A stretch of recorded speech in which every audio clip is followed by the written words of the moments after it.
ഇന്നലെ രാത്രിയിൽ അണമുറിയാതെ വരി നിന്ന് മനുഷ്യർ കണ്ടുകൊണ്ടിരിക്കുകയാണ് വി എസിനെ ഒന്ന് കണ്ടുപോകണം എന്ന് കരുതി വന്നവരാണ്. ഇന്ന് സംസ്ഥാനത്ത് പൊതു അവധിയാണ്. പക്ഷേ ഈ അവധി ഏതെങ്കിലും തരത്തിലുള്ളൊരു ആഘോഷമല്ല മലയാളിയെ സംബന്ധിച്ച് വി എസിനെ വിടവാങ്ങുന്ന ഈ നേരത്ത് വി എസിനെ അറിയുക എന്നുള്ളത് തന്നെ ഒരു രാഷ്ട്രീയ ദൗത്യമാണ്. വി എസ് ജീവിച്ചിരുന്ന കേരളം എന്ന് പറയുന്നത് ആധുനിക കേരളത്തിൻ്റെ രൂപപ്പെടലിൻ്റെ ചരിത്രമാണ്. വി എസ് കമ്മ്യൂണിസ്റ്റ് പാർട്ടിയുടെ അംഗത്വം ഏറ്റെടുക്കുന്നത് 1940-ലാണ്. കഷ്ടിച്ച് 17 വയസ്സ് മാത്രം പ്രായം. പി കൃഷ്ണപിള്ള എന്ന പാർട്ടിയുടെ സഖാവ് നേരിട്ട് വി എസ് അച്യുതാനന്ദനെ തിരഞ്ഞെടുക്കുകയായിരുന്നു. അഥവാ പി കൃഷ്ണപിള്ള കണ്ടെത്തിയ കമ്മ്യൂണിസ്റ്റ് സഖാവായിരുന്നു വി എസ് എന്ന രണ്ടക്ഷരം. ആ വി എസ് അന്ന് കുട്ടനാട്ടിലേക്ക് പോയി കർഷക തൊഴിലാളികളെ സംഘടിപ്പിച്ച് തുടങ്ങിയ രാഷ്ട്രീയ ദൗത്യം പിന്നീട് കുന്നും മലയും കയറി ദേവികുളത്തും ഇടുക്കിയിലും വയനാട്ടിലും പിന്നീട് കേരളത്തിൻ്റെ പല തീരങ്ങളിലും കേരളത്തിൻ്റെ സമതലങ്ങളിലും വി എസ് ഒഴുകിയെത്തി. വി എസ് ചെല്ലുന്ന എല്ലാ ഇടങ്ങളിലും വി എസിനെ കേൾക്കാനും വി എസിനെ അറിയാനും മനുഷ്യർ ഒഴുകിയെത്തി. കർഷകരെ മാർക്സിസ്റ്റ് പാതയിലേക്ക്, ഒരു ട്രേഡ് യൂണിയൻ പ്രസ്ഥാനത്തിൻ്റെ രാഷ്ട്രീയ പാതയിലേക്ക് കൊണ്ടുവരാൻ അഹോരാത്രം അവരുടെ കുടിലുകളിൽ, പന്തൽ എന്ന് വിശേഷിപ്പിക്കപ്പെടുന്ന അവരുടെ പാടങ്ങളിലെ ചെറിയ താൽക്കാലിക കൂരകളിൽ കിടന്നുറങ്ങി അവർക്കൊപ്പം ഭക്ഷണം കഴിച്ച് അവരോട് വർത്തമാനം പറഞ്ഞ് ശീലിച്ച ശൈലി, ആ ശൈലിയിലാണ് വി എസ് കേരളത്തോട് സംസാരിച്ചത്. വി എസിന് ഇപ്പോൾ ദർബാർ ഹാളിൽ നിന്നുള്ള ദൃശ്യങ്ങൾ പ്രേക്ഷകർക്ക് കാണാം. ദർബാർ ഹാളിൽ വി എസിന് അന്ത്യയാത്രയ്ക്കൊരുങ്ങുന്ന സ്ഥലമാണ് പ്രേക്ഷകർ കണ്ടുകൊണ്ടിരിക്കുന്നത്. ഒരു സ്ഥലം പ്രേക്ഷകർ കാണുന്നത് AKG സെൻറ്ററിലുള്ള യാത്രയയപ്പ്. ഇന്നിപ്പോൾ ദർബാർ ഹാളിൽ വി എസിന് രാഷ്ട്രീയ കേരളത്തിൻ്റെ തലസ്ഥാനം യാത്രയേക്കും. ഒപ്പം തന്നെ വീട്ടിൽ, തമ്പുരാൻമുക്കിലെ വീട്ടിൽ നിന്നുള്ള ദൃശ്യങ്ങളും പ്രേക്ഷകർക്ക് കാണാം. അവിടെ വി എസിനെ ഒരുക്കി കിടത്തിയിരിക്കുന്നു. ചെങ്കുടി പുതച്ച്, കയ്യിലെന്നും ഉയരെ പാറാൻ വി എസ് ആഗ്രഹിച്ച ചെങ്കുടി ഇപ്പോൾ നെഞ്ചിൽ പുതച്ചാണ് വി എസിൻ്റെ മടക്കം. കണ്ഠമിടറുമാറ് സഖാക്കൾ വിളിക്കുന്നുണ്ട്, ഉള്ളിൽ വിളിക്കുന്നുണ്ട് ഇപ്പോൾ കണ്ണേ കരളെ വി എസ്. ഇന്നലെ AKG സെൻറ്ററിൻ്റെ പുറത്ത് തടിച്ചുകൂടിയ വലിയ ജനസാഗരം ആ വാക്കുകൾ ഇങ്ങനെ ഒരു മന്ത്രം പോലെ ഉച്ചരിക്കുന്നുണ്ടായിരുന്നു. ഇല്ല മരിക്കുന്നില്ല, വി എസ് മരിക്കുന്നില്ല എന്ന് അവർ ആവർത്തിച്ച് പറയുന്നുണ്ടായിരുന്നു. നോക്കൂ, ഇരമ്പിയാർത്തൊരു ജനസാഗരത്തെ നിങ്ങൾക്ക് AKG സെൻറ്ററിൽ കാണാം. നിമിഷനേരം കൊണ്ടാണ് നേരത്തെ നിശ്ചയിച്ച ഒരു വിലാപയാത്രയുടെ തയ്യാറെടുപ്പിൻ്റെ ഭാഗമായി എത്തി ഓടിക്കൂടിയ മനുഷ്യരല്ല.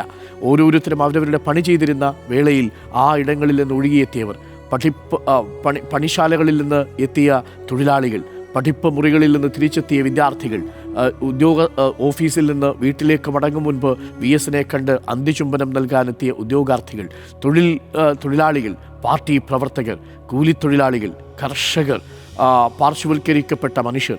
ഈ മനുഷ്യനിവിടെ എങ്ങനെയെങ്കിലും ജീവനോടെ ഉണ്ടായിരുന്നാൽ മതി എന്ന് കരുതിയ മനുഷ്യരൊക്കെ ഇന്നലെ വി എസിനെ കാണാൻ വേണ്ടി എത്തി. ഒടുവിൽ ആ യാഥാർത്ഥ്യം അവർ തിരിച്ചറിയുന്നു. ഇനി വി എസ് ഇല്ലാത്ത കേരളത്തിലാണ് നമ്മൾ ജീവിക്കുക. റഹീസ് റഷീദ് കൂടി നമുക്കൊപ്പം ചേരുന്നുണ്ട്. തമ്പുരാൻമുക്കിലെ വീട്ടിലിപ്പോൾ അന്ത്യയാത്രയ്ക്കുള്ള ഒരുക്കങ്ങൾ നടക്കുകയാണ്. രാവിലെ മുതൽ തന്നെ ഒരുപാട് സഖാക്കളും പ്രവർത്തകരും തമ്പുരാൻമുക്കിലെ വീടിൻ്റെ പരിസരത്തിൽ എത്തിയിട്ടുണ്ട്.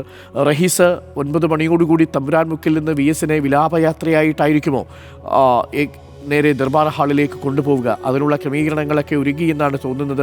വീടിൻ്റെ ചുറ്റും, വീടിൻ്റെ മുൻപിലുള്ള വഴിയിലുമൊക്കെ കസേരയിട്ട് രാത്രി മുതൽ സഖാക്കൾ ഇരിപ്പാണ്. നമ്മുടെ വീട്ടിലൊരാൾ മരിക്കുമ്പോൾ എങ്ങനെയാണോ നമ്മൾ ആ അന്ത്യസംസ്കാര ചടങ്ങുകളിൽ പങ്കെടുക്കുന്നത്, അതിൻ്റെ തയ്യാറെടുപ്പുകൾ നടത്തുന്നത്, അതുപോലെ കേരളത്തിൻ്റെ കണ്ണും കരളുമായി വി എസിനെ യാത്രയേക്കാൻ സഖാക്കൾ, ചെറുപ്പക്കാർ, DYFI പ്രവർത്തകർ, CPM പ്രവർത്തകർ, പാർട്ടി ഭേദമന്യേ വി എസിനെ സ്നേഹിക്കുന്ന മനുഷ്യരെല്ലാം തമ്പുരാൻമുക്കിലെ വീട്ടിലേക്ക് എത്തിച്ചേർന്നിട്ടുണ്ട്.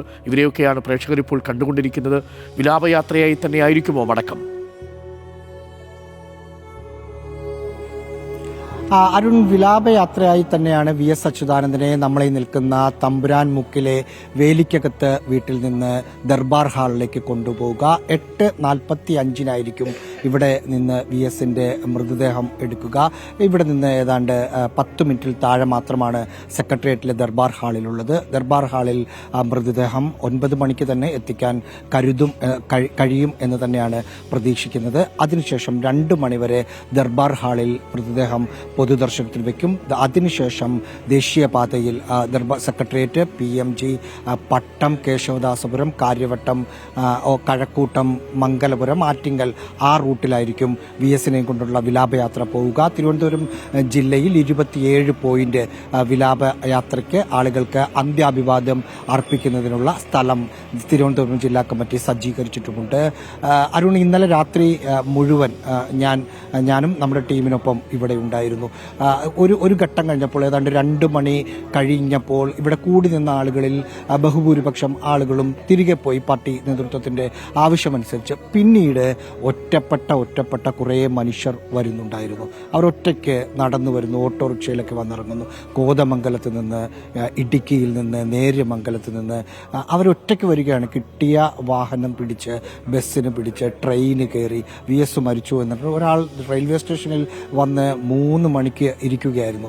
അതിനുശേഷം ഇങ്ങോട്ട് വരാൻ അറിയാതെ ആരോടൊക്കെയോ ചോദിച്ച് നമ്മൾ 5 മണി ലൈവ് എടുക്കുന്നതിന് തൊട്ട് മുമ്പ് കോതമംഗലത്ത് നിന്ന് വന്ന ഒരു ചേട്ടൻ. ആ തരത്തിൽ VS-നെ കുറിച്ച് പാർട്ടി ബന്ധം പോലും ഇല്ലാത്ത ഒരാൾ.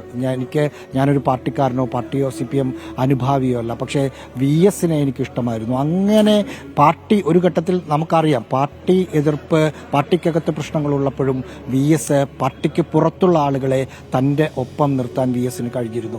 അതുകൊണ്ടാണ് പാർട്ടിക്ക് സ്ഥാനാർത്ഥിയാക്കേണ്ട എന്ന് തീരുമാനിച്ചിട്ടും ജനങ്ങൾ തെരുവിലിറങ്ങി ഞങ്ങൾക്ക് VS സ്ഥാനാർത്ഥി വേണം, ആ VS മുഖ്യമന്ത്രിയാകണമെന്ന് ജനം തീരുമാനിച്ചത്. അതുകൊണ്ടാണ് അതിൻ്റെ ഒരു പ്രതിഫലനം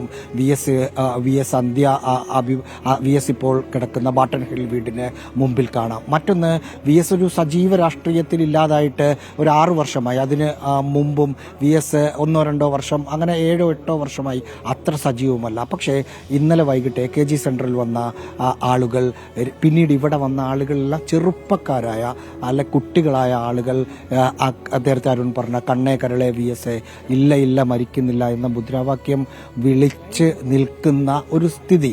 ആ ഒരു അവസ്ഥയിൽ VS 6 വർഷം സജീവ രാഷ്ട്രീയത്തിൽ ഇല്ലാഞ്ഞിട്ട് പോലും ചെറുപ്പക്കാരായ, അതിൽ പാർട്ടി പ്രവർത്തകർ മാത്രമല്ല, അവരുടെ മനസ്സിൽ VS ഉണ്ട് എന്ന് വ്യക്തമാക്കുന്നതായിരുന്നു ആ ഒരു ജനസഞ്ചയം. രാവിലെ 5 മണിയോടുകൂടി തന്നെ ഇവിടെ ആളുകൾ എത്തിത്തുടങ്ങി. ഇന്നലെ വൈകിട്ട് 2:30-3 മണിയായപ്പോഴാണ് വൃന്ദ കാരാട്ടും ഒപ്പം ജോൺ ബ്രിട്ടാസും അടക്കമുള്ള MK രാഘവൻ അടക്കമുള്ള രാഷ്ട്രീയത്തിൽ എതിർചേരിയിൽ നിൽക്കുന്ന ആളാണ് MK രാഘവൻ, കോഴിക്കോട്ടിന്റെ MP ആണ്. പക്ഷേ അദ്ദേഹം 2:30 മണി കഴിഞ്ഞ് 3 മണിക്ക് ഇടയിൽ ശരിയാണ്. ഇന്നലെ പാർലമെന്റ് ഉണ്ടായിരുന്നു. പാർലമെന്റ് കഴിഞ്ഞതിന് ശേഷമാണ് MP-മാർക്ക് എത്താൻ സാധിച്ചത്. രാത്രി വളരെ വൈകിയാണ് എത്തിയത്. പ്രിയപ്പെട്ട പ്രേക്ഷകർ ഇപ്പോൾ കാണുന്നത് ഇന്നലെ രാത്രിയിൽ AKG സെൻറ്ററിൽ നിന്ന് വീട്ടിലേക്കും ആശുപത്രിയിൽ നിന്ന് AKG സെൻറ്ററിലേക്കും എങ്ങനെയാണ് VS അച്യുതാനന്ദനെ കൊണ്ടുവന്നത് എന്നതിൻ്റെ ദൃശ്യങ്ങളാണ്. ഒരു ഭാഗത്ത് കാണുന്നത് തമ്പുരാൻമുക്കിലെ വീട്ടിൽ നിന്നുള്ള തത്സമയ ദൃശ്യങ്ങളാണ്. അതിരാവിലെ തന്നെ സഖാക്കളും പ്രവർത്തകരും വീട്ടിലേക്ക് എത്തിച്ചേരുന്നു. ഓരോരുത്തരും നമ്മുടെ വീട്ടിലൊക്കെ നമ്മുടെ പ്രിയപ്പെട്ടവർ വിടവാങ്ങുമ്പോൾ എങ്ങനെയാണോ അവർക്ക് അന്ത്യയാത്ര ഒരുക്കുന്നത് അതിനുള്ള ക്രമീകരണങ്ങൾ ഒരുക്കത്തക്ക വിധത്തിൽ വളരെ ശാന്തമായി, വളരെ ഡിസിപ്ലിൻഡായി സഖാക്കളും പ്രവർത്തകരും വീടിന് മുന്നിൽ നിലയുറപ്പിക്കുകയും അവർ ഇരിക്കുകയും അവർ VS-നെ കുറിച്ചുള്ള സപ്ലിമെൻറ്റുകൾ വായിക്കുകയും ചെയ്യുന്നു. നേരത്തെ റഹീസ് സൂചിപ്പിച്ചതുപോലെ റെയിൽവേ സ്റ്റേഷനിൽ പലയിടങ്ങളിൽ നിന്നായിട്ട് മനുഷ്യർ വന്നിറങ്ങിക്കൊണ്ടിരിക്കുന്നു. കോതമംഗലത്ത് നിന്ന് വരുന്നവർ ബസ് കയറി തിരുവനന്തപുരത്തെത്തി. ഇനി എങ്ങോട്ട് പോകണമെന്നറിയാതെ രാത്രിയിൽ 1 മണിക്കും 2 മണിക്കും നിന്ന വാർത്ത നമ്മൾ ഇന്നലെ റിപ്പോർട്ട് ചെയ്തിരുന്നു. അവർക്ക് VS-നെ ഒന്ന് കണ്ടാൽ മതി. ഏതു രാത്രിയിലും VS മരിച്ചതറിയുമ്പോൾ തങ്ങളുടെ പ്രിയപ്പെട്ട ആരോ ഒരാൾ നഷ്ടപ്പെട്ട വേദനയിലാണ് അവർ അവരുടെ വീട്ടിൽ നിന്ന് നേരെ അങ്ങ് തലസ്ഥാനത്തേക്ക് വരുന്നത്. VS-നെ ഒന്ന് കാണാൻ ഇന്ന് ദർബാർ ഹാളിൽ നടക്കുന്ന പൊതുദർശനത്തിലും അങ്ങനെ എത്രയെത്ര ആയിരങ്ങൾ പങ്കെടുക്കും. ഇന്നലെ കാണുന്ന ആ ദൃശ്യങ്ങൾ യഥാർത്ഥത്തിൽ നമ്മളുടെ ചങ്ക് പറിച്ചു കൊടുക്കുന്ന ദൃശ്യമാണ് കണ്ടത്. കേരളത്തിലെ ജനത ചങ്ക് പറിച്ചു കൊടുത്താണ്. മണിക്കൂറുകളാണ് AKG സെൻറ്ററിന് മുന്നിൽ ഒരേ മുദ്രാവാക്യം ആവർത്തിച്ച് മന്ത്രം പോലെ, ഒരു കടലിളകുന്നത് പോലെ അവിടുത്തെ സഖാക്കൾ വിളിച്ചുകൊണ്ടിരുന്നത്. അവർ നിരന്തരം വിളിച്ചുകൊണ്ടിരുന്നു, ഞങ്ങളുടെ ചങ്കിലെ റോസാപ്പൂവേ എന്ന് വിളിച്ചുകൊണ്ടേയിരുന്നു, പുന്നപ്രയുടെ വലിയ മുത്തേ എന്ന് വിളിച്ചുകൊണ്ടേയിരുന്നു. അവർ VS-ന് അന്ത്യയാത്ര അർപ്പിക്കാനെത്തുമ്പോൾ അതിൽ ഒരുപാട് തരത്തിലുള്ള മനുഷ്യരുണ്ടായിരുന്നു. ഉദ്യോഗസ്ഥന്മാരുണ്ട്, പണിശാലകളിൽ നിന്നെത്തിയ സാധാരണ തൊഴിലാളികളുണ്ട്, കൂലിപ്പണിക്കാരുണ്ട്, പാർശ്വവൽക്കരിക്കപ്പെട്ടവരുണ്ട്, ഓട്ടോറിക്ഷ തൊഴിലാളികളുണ്ട്, തൊഴിലുറപ്പ് വിഭാഗത്തിൽപ്പെട്ട സ്ത്രീകളുണ്ട്, കുടുംബശ്രീ പ്രവർത്തകരുണ്ട്, ഒപ്പം തന്നെ സാംസ്കാരിക പ്രവർത്തകരുണ്ട്, വിദ്യാർത്ഥികളുണ്ട്, യുവജന സംഘടനകളുണ്ട്. ഇപ്പോൾ പ്രിയപ്പെട്ട പ്രേക്ഷകരെ നമ്മൾ കാണുന്നത് ദർബാർ ഹാളിൽ VS-ന് അന്ത്യയാത്രയ്ക്കൊരുങ്ങിയിരിക്കുന്ന ഇടത്തു നിന്നുള്ള ദൃശ്യങ്ങൾ കൂടി പ്രേക്ഷകർക്ക് കാണാം. ഇപ്പോൾ VS ഉള്ള തമ്പുരാൻമുക്കിലെ വീട്ടിൽ നിന്നുള്ള ദൃശ്യങ്ങളും പ്രേക്ഷകർക്ക് കാണാം.